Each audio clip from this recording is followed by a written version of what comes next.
11 août 1960, 11 août 2024, cela fait exactement 64 ans que le Tchad est indépendant. Et durant la proclamation de l'indépendance des États africains, plusieurs artistes ont levé la voix pour pouvoir chanter cette indépendance.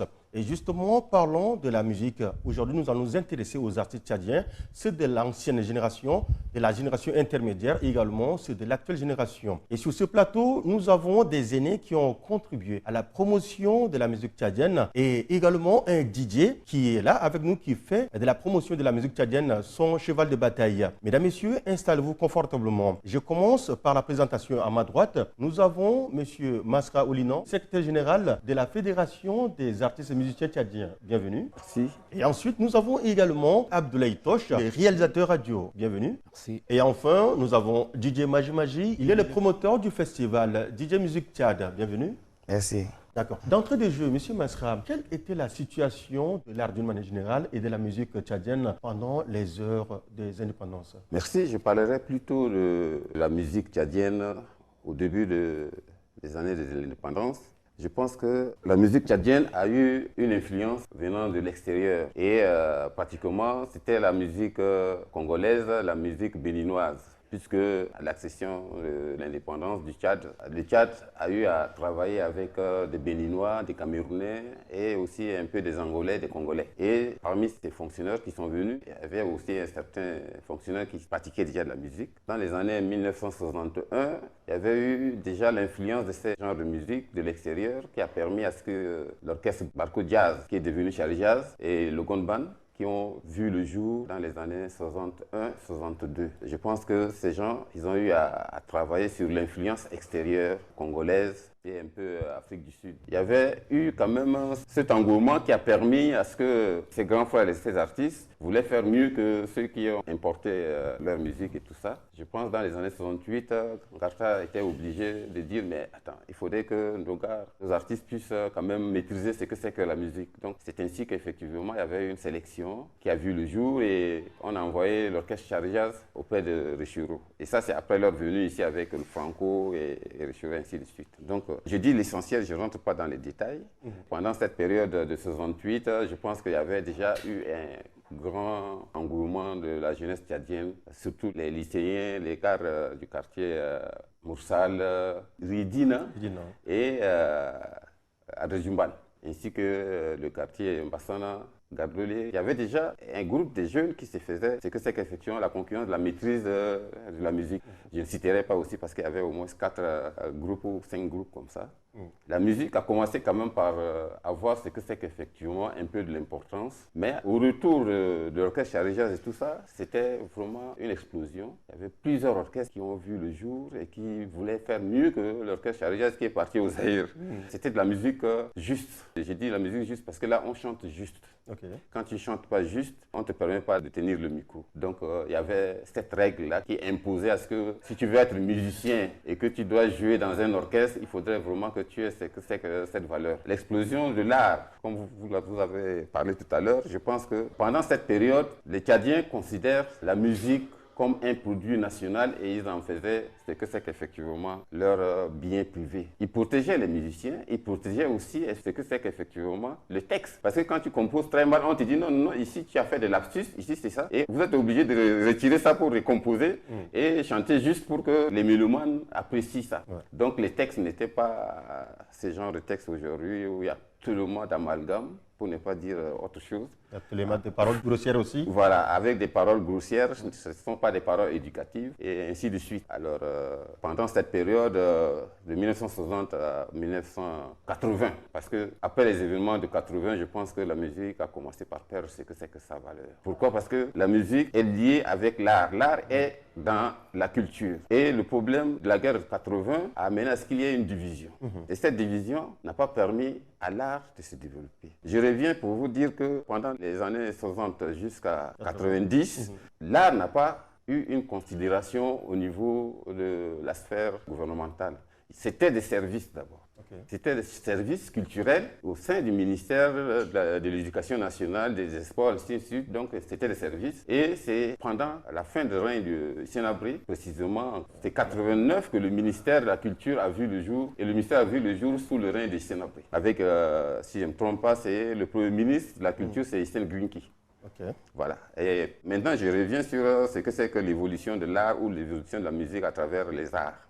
L'évolution de la musique à travers les arts, pour nous qui avons eu la chance de faire ce que c'est que l'étude de la propriété intellectuelle, l'étude de la musique et tout ça, la musique est une industrie. L'effet de jouer de la musique ou chanter ou interpréter un instrument, c'est au 4e niveau là. C'est au 4e niveau. Donc quand tu arrives, tu dis à quelqu'un, par exemple dans des pays développés, moi je suis musicien, tu regardes, quel diplôme tu as? Donc c'est au niveau du 4e niveau. La musique, ailleurs, c'est une industrie. Mais nous allons revenir sur ce volet un peu plus tard. Mais avant tout, il va falloir qu'on évacue d'abord la première question que je vous ai posée. Et je m'en vais demander l'avis de mon doyen Abdoulaye Toch, qui était également à la radio comme animateur pendant un temps, comme promoteur également de la musique pendant un temps. Durant cette période où les États avaient leur indépendance, est-ce que vous avez suivi également les choses à votre manière? On était jeunes.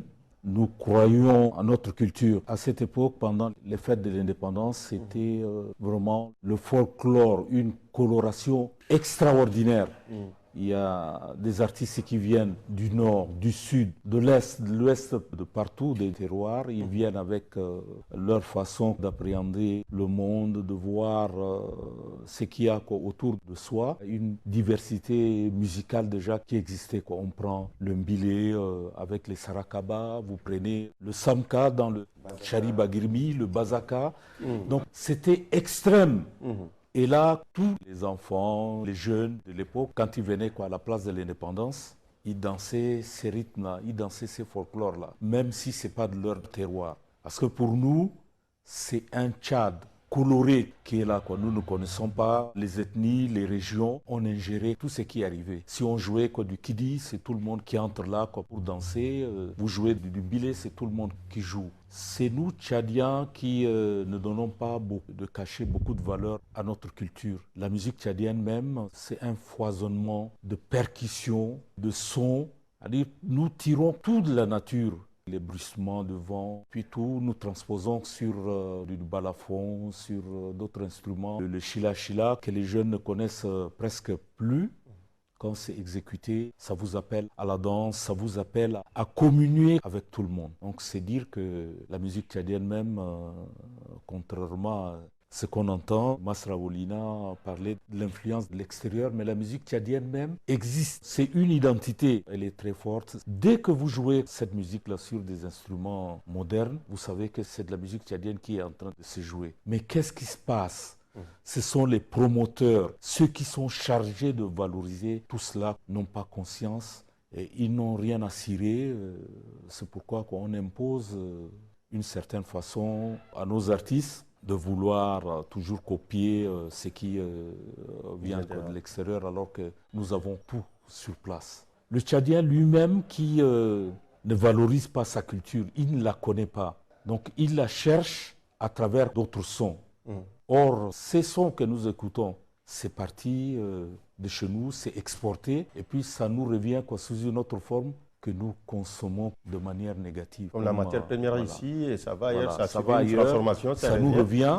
On consomme comme du chocolat, cultivé en Afrique, mais quand ça va ailleurs, ça subit une transformation et on en raffole. Ok, parlant de la promotion, bien sûr, nous avons un jeune qui promeut la musique tchadienne. Durant ce genre de travail, il est DJ à la base. À chaque fois, quand une occasion se présente, il n'hésite pas à faire des mix avec des sons tchadiens. Maji, dis-nous pourquoi tu t'es démarqué des autres qui passent leur temps à jouer rien que de la musique étrangère. Comme le doyen venait de dire tout à l'heure, la musique tchadienne a beaucoup de choses. Quand tu l'écoutes, ça te transporte, comme le doyen venait de dire. Et moi, je suis une personne qui a grandi ailleurs, au Cameroun, avant de rentrer chez moi. Donc, j'ai d'abord écouté les musiques des Camerounais. J'étais déjà habitué avec la musique camerounaise avant de rentrer chez moi. Et quand je suis rentré chez moi, il y avait les vacances, je passais les vacances au village. Et vous voyez comment on faisait la fête autour du feu avec les tam-tams, les trucs. C'était tellement beau.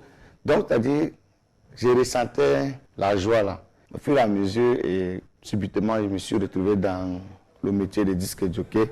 Et quand je me suis retrouvé, c'était difficile d'écouter la musique tchadienne partout où je passais. Mais je me posais la question que bon, pourquoi quand je viens au village, il y a une ambiance de taille.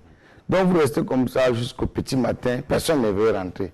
Mais quand on est en ville, pour écouter maintenant les sonorités là, c'est difficile. Quel est le problème? Je me suis mis à commencer à chercher un peu, je me suis habitué avec les rappeurs. Et après, au fur et à mesure, j'ai commencé à fouiller, j'ai commencé à écouter les sons traditionnels, les sons des anciens. Donc j'ai dit que bon, c'est ça le cas. Moi-même là, je vais me jeter dans le bain. Moi-même, je vais commencer à essayer à mettre la musique là pour. Sûrement, il y aura certaines personnes qui auront besoin, comme moi j'ai besoin, de l'écouter ou bien de l'entendre pour me régaler. Donc, c'est comme ça que j'ai commencé. Au début, ce n'était pas facile. Le tchadien est toujours un peu compliqué. Au départ, il n'aime pas.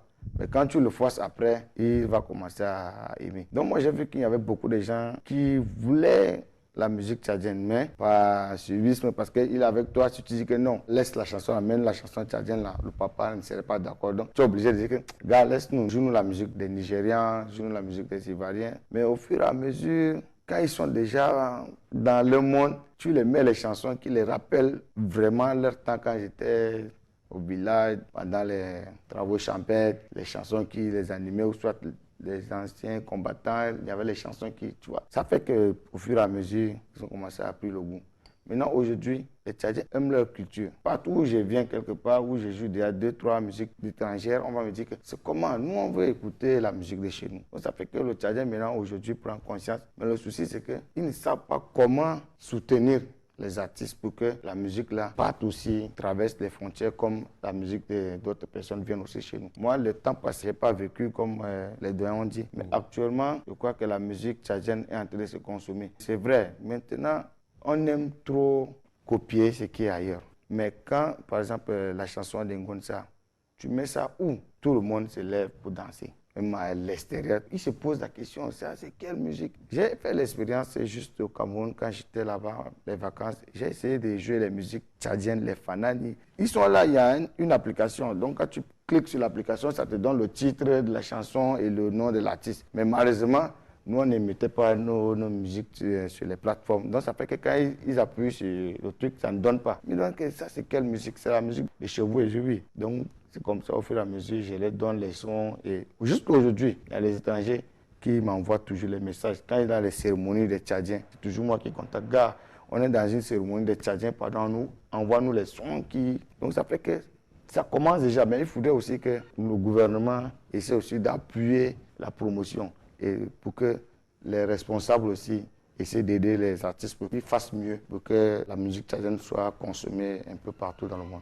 D'accord. Masra, tout à l'heure, toi, je parlais des gens qui s'intéressaient à la musique tchadienne pendant ces heures de gloire, si on peut le dire, de la musique tchadienne. À chaque fois, quand ils entendaient des sons, ils étaient contents, tout le monde dansait, peu importe la région d'où ils viennent. Mais vous, en tant qu'artiste, quelle était la perception des Tchadiens vis-à-vis de vous en tant qu'artiste pendant cette période? Pendant cette période, quand je sors, je n'ai pas moins de 20 à 30 personnes qui me suivent. Pendant cette période, quand je suis en plein concert, on me soulève. Toi, je suis là. Quand je suis venu ici en Djamena pour me produire, même les musiciens, les orchestres ici se battaient sur moi. Rijaza, Africa Melody se faisait la concurrence parce que chacun voulait que je sois dans son groupe pour compléter ce que toi, chez le petit frère vient de le dire. Quand Garta était vivant, on était très contents, on utilisait les guitares, tout ce qui est moderne. Il nous appelait pour nous dire, mais attends, vous êtes des musiciens tchadiens ou vous êtes des musiciens étrangers? On a dit, nous sommes tous des Tchadiens. Donc il a demandé, tu es de quelle ethnie et tout ça. Et puis il me dit, mais attends, vous avez des instruments traditionnels. Je vous attends ici dans une semaine. On était obligé de ramener les balafons, les tam-tams traditionnels pour utiliser. Je me rappelle très bien, c'est en 1974, pratiquement à 6 mois ou 7 de sa disparition. Nous avons utilisé les balafons déjà dans la musique moderne. Il nous a dit, bon, c'est pas satisfaisant, utilisez les instruments traditionnels, les sitars et tout. Mais lui, il nous a dit, Algeta, oui, Algeta ici, il n'y a personne qui doit faire Algeta. C'est le Shila qu'il parlait. C'est-à-dire qu'il y a cette considération de la chose culturelle. Je profite pour vous dire que le Tchad a 193 ethnies, grands groupes, et éparses avec des petits groupes. Tout ça, nous sommes à 207 ethnies au Tchad. Donc, ça dit que nous avons, dans sa globalité, nous avons 207 formes de musique ou de musique voisine, d'interprétation et tout ça. Déjà, les grands groupes ethniques au Tchad, aujourd'hui, quand tu demandes, personne n'est capable de te le dire. Par exemple, dans le Moyen-Chari, nous avons 14 grands groupes ethniques et nous avons 27 sous-groupes et nous avons 17 petits groupes, rien que le Grand Moyen-Chari. C'est pour vous dire un peu que cette richesse existe, mais est-ce qu'on donne de la considération? C'est ça le problème. Et il est arrivé dans les années 70, j'ai une petite idée. Vous produisez comme ça, quelqu'un se présente et dit, mais attends, mais vous là, pourquoi vous n'avez pas les instruments comme le chef, tout ça, moi je vais vous acheter. Il est venu au concert une fois ou deux fois. Par exemple, Africa Melody, c'est un jeune commerçant qui a dit, non, moi je vous achète les instruments. Et il a acheté sans demander un retour. L'art aujourd'hui, ce n'est plus comme l'art d'hier. Hier, c'est-à-dire que les gens, ils sont là, ils sont fiers de leur culture. Maintenant, parlons de la diversité. Tosh a dit tout à l'heure, avant les événements de 80, les gens ne faisaient pas de distinction. Ne se faisaient pas de distinction.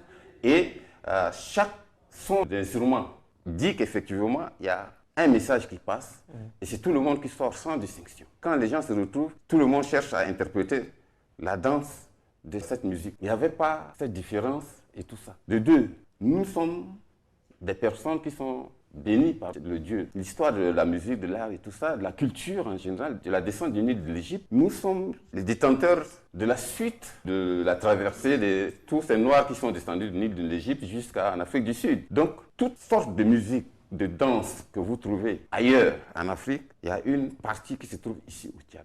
Pour la seule raison qu'effectivement, nous avons 200 quelques ethnies. Et on comprend là à travers ce que c'est qu'effectivement la communication orale et les gesticulations et les interprétations audio-musicales que tout le monde connaît. Ils dansent dans les bars ici. Quand vous prenez le dara ou le koulou, le petit frère ne connaît pas ce que c'est que le koulou. Il est perdu. Donc, le koulou, c'est le dérivé de la danse dara. Et quand vous prenez dara, c'est que effectivement c'est le bukusi. Moi, je vais vous dire que bukusi, c'est pas Paul Biya qui a lancé ça, c'est Aïdjo. Le bukusi, le makossa, la musique de Salin John et tous ces genres de musique, c'est Aïdjo qui a lancé. Même la danse des Bassa, c'est Aïdjo qui a lancé. Aujourd'hui, on parle de l'Afrique centrale, on parle de la musique camerounaise. Ils ont combien de nombre d'ethnies et qui mettent cette richesse-là à travers le monde. Je vais vous faire une parenthèse, toujours parlant de l'art, le défunt Manu Dibango a gagné des milliards à travers deux sons, deux mesures de sons musicales que Michael Jackson a pris. Makossa. Voilà. Soul Makossa. Voilà, dans Soul Makossa. Michael a payé des milliards et le gouvernement camerounais a pris aussi ce que c'est que ces taxes. Ils ont compris que l'autre était déjà dans l'industrie musicale. Ouais. Donc, le gouvernement camerounais n'avait pas encaissé moins de 50 millions pour ces deux mesures de ce son qui ne faisaient même pas une seconde. C'est un peu technique, mais c'est comme ça. Mais ici au Tchad, la musique, 1960, nous avons connu notre ministère en 90, fin 90. Ça nous fait 30 ans, ou 24 30 ans environ. Nous avons mis quelle stratégie de mécanisme de développement de la culture pour éviter toute cette guerre. Je sens que M. Tosh a un mot à ajouter avant qu'on ne continue. Oui, justement, je rebondis sur un point. Massara Olina venait de dire qu'il a transposé le son sur la guitare. C'est parti vers les États-Unis, quelqu'un a racheté ça. Sans que nous ne le sachions, nous vendons une partie de nous. Et quand ils vont là-bas, il suffit seulement de l'intégrer dans des machines et tout. Ils ont un son pur, un son nouveau, puisqu'ils ont tout exploité chez eux. Il ne reste plus rien.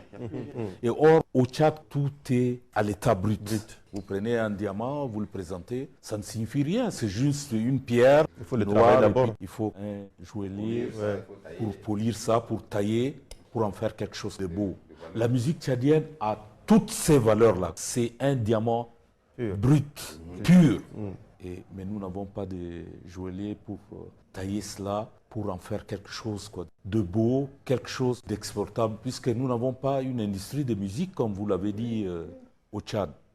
Or, ailleurs, ils ont cette possibilité-là, ils ont cette faculté de transformer. Il suffit seulement que vous amenez quelques mesures et les gens, à partir de ça, créent quelque chose de formidable. Par exemple, l'artiste américain Paul Simon, qui a trouvé que dans l'univers aux États-Unis, Grande-Bretagne et puis tout ça, comme ça, il n'y a rien de déjà attiré. Il est revenu vers l'Afrique du Sud. Et il a travaillé avec des Sud-Africains et puis il a créé une musique qui est formidable, qui s'écoute. Il a vendu 73 millions d'exemplaires. Wow. Donc si vous multipliez par $1. Voilà. C'est de l'argent. Nous n'avons pas de promoteurs, nous n'avons pas, comme vous avez souligné, à la tête de la culture, je ne parlerai pas de l'État, mais moi je parlerai des techniciens même de la culture, qui ne connaissent pas la valeur même de la culture. Mais ils sont des fonctionnaires dans ce ministère. C'est déjà un manque à gagner, puisqu'ils n'encouragent pas l'aspect artistique. Pour eux, ce sont des bureaux, ils les occupent et puis... Il attend la fin du mois. Or, la musique déjà, c'est une grosse industrie. Ailleurs, ça rapporte beaucoup d'argent au pays, ça fait entrer des devises. Et puis, on exporte notre culture. Les gens qu'on nous connaissent à travers ces sons que nous avons produits et tout. Manu Dibango, il a commencé ici à Djamena, dans les boîtes de nuit. Chez l'autre Créance, Palladium et puis... Chez Padano. Padano, ils ont commencé ici. Et il y a une artiste... Marthe Zambo. Voilà, Marthe Zambo était serveuse ici. On avait aussi Coco Argenté qui était ici. Elle a magasiné. Après, elle est partie chez elle, c'est tout, c'est fini. Elle a créé quelque chose et puis elle est partie. On s'est dit, Marthe Zambo qui était ici au Tchad, ici, là, au Tchad, tout ça comme ça. Ce que nous-mêmes, on ne sait pas où on va, on ne sait pas qu'est-ce qu'on cherche. Les étrangers qui arrivent chez nous, ils savent tirer le meilleur de ce qui existe ici chez nous. Je vais profiter également pour vous poser cette question. À chaque fois, cette question revient dans nos causeries, que ce soit ici à la radio, à la télé ou soit au quartier. Est-ce qu'il existe la musique tchadienne? Parce que les gens, quand on lance ce débat, chacun essaye de donner ses arguments, mais c'est des arguments qui ne sont pas convaincants. Et vous, en tant qu'ancien, qui connaissez mieux notre univers musical, est-ce qu'on peut parler de la musique tchadienne de nos jours? La musique tchadienne, elle existe. Elle est là. C'est elle qui influence aujourd'hui la musique dans le monde. Pourquoi? Parce que ce sont des sonorités qui sont encore brutes, vierges, et les gens exploitent cela. Vous croyez que Tamsir a inventé quelque chose? Ce sont des rythmes que nous jouons tous les jours ici chez nous. Mais nos artistes, comme il manque des maisons de production, il manque des mesures d'accompagnement. Voilà, des mesures d'accompagnement, ils s'exportent. Ils vont dans des grands studios un peu partout. Et ces ingénieurs qui sont là, ce sont des sons qui arrivent, ce sont des sons extraordinaires. Ils les casent, ils les retravaillent. Et puis ils proposent à leurs artistes sur place. Moi, je ils dirais... exécutent. Mais comme nous, on n'a pas créé ces musiques-là, ou bien on n'a pas quelque part surpris pour les droits d'auteur et puis tout ça. C'est celui qui l'exécute en premier qui devient l'auteur. Moi, je dirais plutôt que la musique tchadienne existe, bel et bien. J'ai commencé en 1974. Quand j'avais 13 ans et quelques, presque 14 ans, on me mettait sur un grand tabouret, on jouait le saï. On jouait le dara qui est dérivé de... le dérivé de Koulo. Tu vois les pas de danse, moi c'est ce qui m'amuse un peu. Je me dis, je ne condamne pas ces personnes, mais quand tu vois un type du Grand Moyen Chari qui danse le dara, c'est le Koulo qui danse. Tu vois, non? Quand tu vois quelqu'un du Logone oriental, le Mboum, les Kaba, tout ça là, il te danse le vrai dara. Quand tu vois quelqu'un du Logone oriental et les autres, ils te dansent le dara du Makossa, le Gousti. Parce qu'il y a ce que c'est qu'effectivement les formes de gesticulation, les formes d'emploi, on appelle la manière de danser, attraper les mains. Cette forme-là, il y a une forme féminine, il y a une forme masculine. Donc c'est ça qui identifie quand c'est une danse commune. Ouais. Parce que Dara est une danse commune. Donc c'est comme ça. Cette danse a existé pendant des années que à chaque fois quand on interprétait la musique Koulo ou Dara, même les Blancs se levaient. Parce que tout de suite, ça t'attire. Elle est tellement cadencée, dansante, et les gens dansent. Nous avons interprété le Bazaka. Que j'ai même amené jusqu'à Abidjan. Nous avons interprété le Bazaka. Le Bazaka, c'est une danse que les gens dansent. La danse populaire qui n'existe pas au Tchad. C'est ça votre question là. La danse populaire tchadienne qui n'existe pas. C'est-à-dire faire la fusion. Faire la fusion des danses du Grand Nord, de danse du Petit Nord, c'est-à-dire que l'Est-l'Ouest, la fusion de la danse centrale et la danse du Grand Sud, pour que ce soit une danse unique. De tout ce qui précède, comment peut-on faire une analyse comparative de l'ancienne génération à celle qu'on a de nos jours? Je vais commencer par Maji. Moi, je pense que l'ancienne génération, les artistes étaient soudés. C'est-à-dire, un artiste peut faire un concert. Bon, je me souviens, on me disait, avant, les artistes faisaient les concerts, là, entrer avec les milles, les trucs. Ça s'appelle qu'ils étaient soudés. Malgré que ce n'était pas trop ça, ils étaient soudés. Mais la nouvelle génération, ils sont un peu éparpillés. Et pourtant, l'ancienne génération n'avait pas les réseaux sociaux, mais quand ils sortaient des singles ou soit des albums, ça se vendait au maxi. Mais par contre, aujourd'hui, tu constates qu'un artiste fait sortir son album, mais il n'arrive même pas à vendre de cela même le quart de l'album qu'il a produit. Mais avant, un artiste peut sortir son album, il peut vendre même le triple de son produit. Mais aujourd'hui, on a les réseaux sociaux qui sont là, qui nous permettent même encore même de communiquer autour.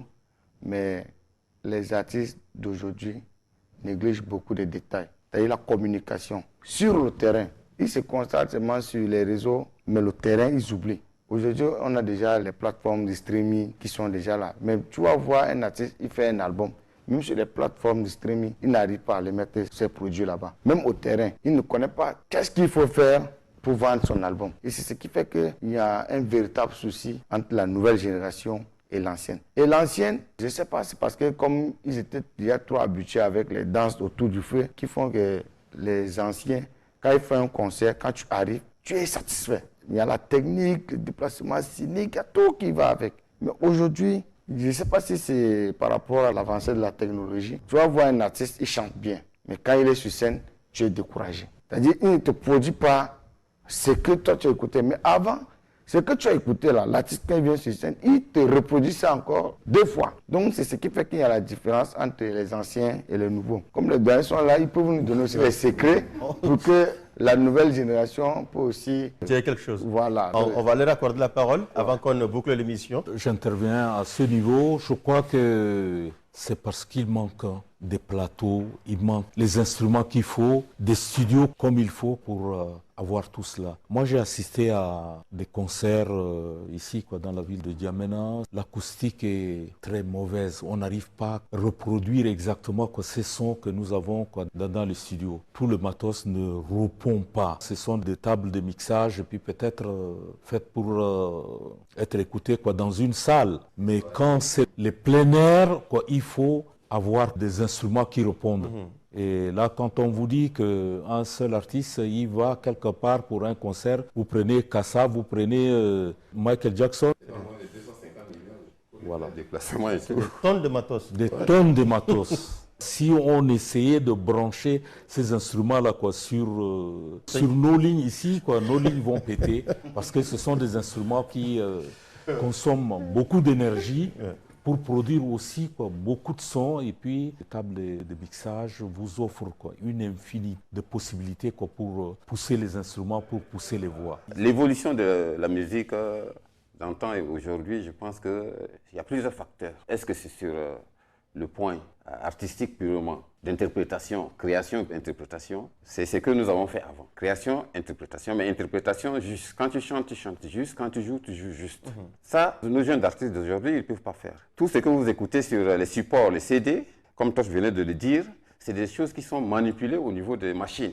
Quand la personne chante faux, on touche un bouton ici et on règle. Moi, quand j'écoute des chanteurs de nos jours, là, même quand c'est réglé, c'est à peu près, il faut avoir l'ouïe musicale pour que effectivement cette voix-là, ce son-là soit juste. Et que effectivement qu'on amène sur les timbres. Or que par contre, on amène ça, mais on ne met pas sur les... Il y a un hublot, il y a un petit son qui sort à l'intérieur. Bref, il y a ça. Donc c'est pour compléter mon fils qui a dit, effectivement, il ne peut pas y avoir vraiment comparaison à ça. Nous créons ce qui est naturel et nous le produisons sur scène naturellement. C'est ça la différence entre la musique d'avant et les artistes d'avant et les artistes d'aujourd'hui. Maintenant, sur le plan scientifique, comme on le dit, ça veut dire que l'art aujourd'hui, l'art doit se vendre de 2 ou 3 manières.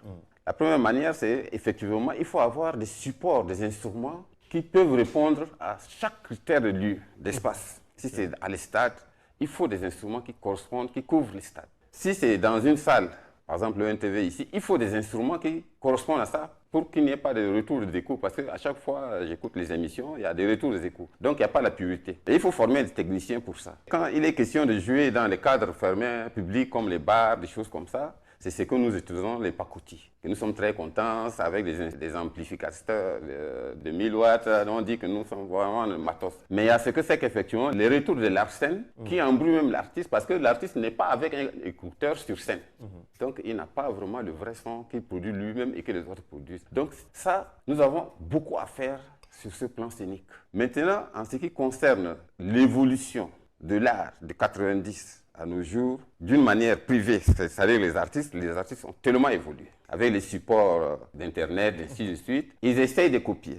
Mais seulement, la majorité, c'est des ignorants intellectuellement, sur le plan artistique. C'est des ignorants, ils interprètent. Mais quand tu interprètes faux, tu as déjà une seconde nature qui t'amène à faire tout ce que tu fais d'une manière fausse.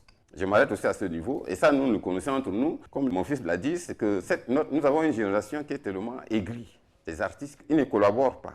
Parce qu'il y a une règle dans le développement de l'art, c'est de donner et de recevoir. C'est entre deux artistes, si ce sont des instrumentistes ou un musicien ou un percussionniste, ils doivent se communiquer pour échanger sur ce qu'ils ont produit eux-mêmes. Maintenant, sur le plan économique, l'art est un vecteur qui est au milieu de la vie sociétale des êtres humains. Sur le plan économique, c'est qu'on n'a pas encouragé les opérateurs économiques en matière d'abord d'information. S'il investit 1000 francs, est-ce qu'il va gagner les 1000 francs là comme nous le faisons? On achète les feuilles d'haricots à 500 francs et puis il faut venir au marché rapidement, tu vends 1000 francs, tu as ton bénéfice. Ou est-ce qu'il faut investir ça sur le plan industriel? C'est-à-dire que tu fais des investissements et quand ça te donne 100 fois ce que tu as investi. Donc ce sont des choses qu'il faut communiquer avec les opérateurs économiques et ça c'est le rôle du gouvernement. Il faut inciter les gens, il faut les encourager, il faut les booster. Il faut mettre un système bancaire qui doit rassurer effectivement l'opérateur économique. Pris par le temps, donc peut-être on aura une autre occasion pour pouvoir